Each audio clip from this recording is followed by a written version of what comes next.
Hey guys, it's Matt from You and Your Horror Movies, and I'm doing another random review for you.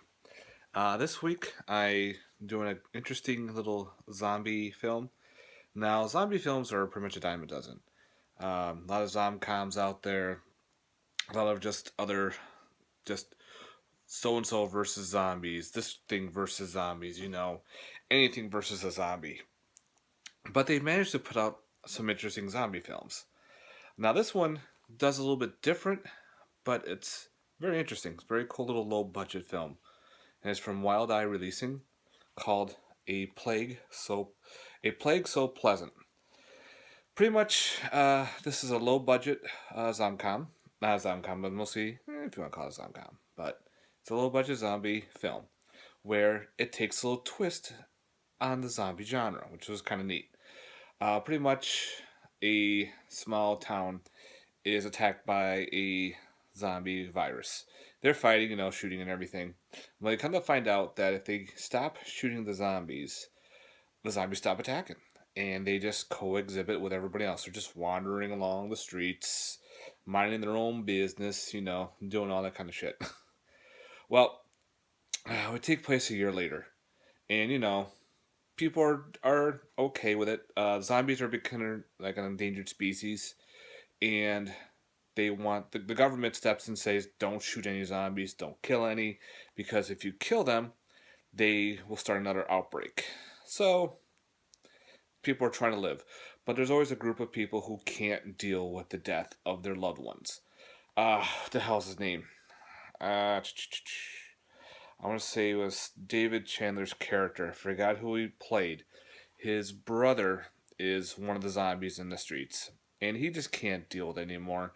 He wants to put his brother down, and needs to move on. Because and there's like a whole bunch of people who believe the same thing, that their dead ones need to go on. So he pops his brother in the head, and hopefully and just ends his suffering. Well, another zombie notices it, and then all of a sudden, it like sends an electrical spark to all the zombies, and they start off into another zombie outbreak. Now, for this zombie film, it was like only made for like um, I think $3,000. I know Mood616 reviewed this one too on the Body Bags channel, and I think he was right. I think it was like 3 grand. It doesn't feel like it's 3 grand. It feels like they did a lot more, and this actually was decent. So I suggest you guys check out A Plague So Pleasant from Wild Eye.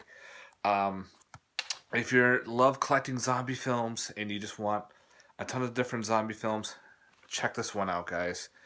It's different. It's like I said, how the zombies coexist, and how people are living day to day with zombies. Kind of reminds me of the movie Fido a little bit, except the zombies in Fido had the collars, and they were kind of deprogrammed with the collars. Well, here, if you don't do any violence against them, they leave you alone. So you can just do your normal day shit, drive along, just don't kill any of them, or they'll just come after you. And in this film, they do. The gore's pretty good. There's a scene out in the middle of the road, and like on a grassy knoll area, and they're just ripping this one dude apart. Uh, but yeah, there's a lot of decent kills in this. Some decent special effects were used. So I highly suggest checking out A Plague So Pleasant. It just came out last week. Um, I don't know if I could have reviewed it then, because this was kind of like new to me when they gave me this film. So I'm doing my review now for you guys. So I hope everyone checks this movie out. A Plague So Pleasant. Thanks, guys. Let me know what you think down below. Later, guys. Peace.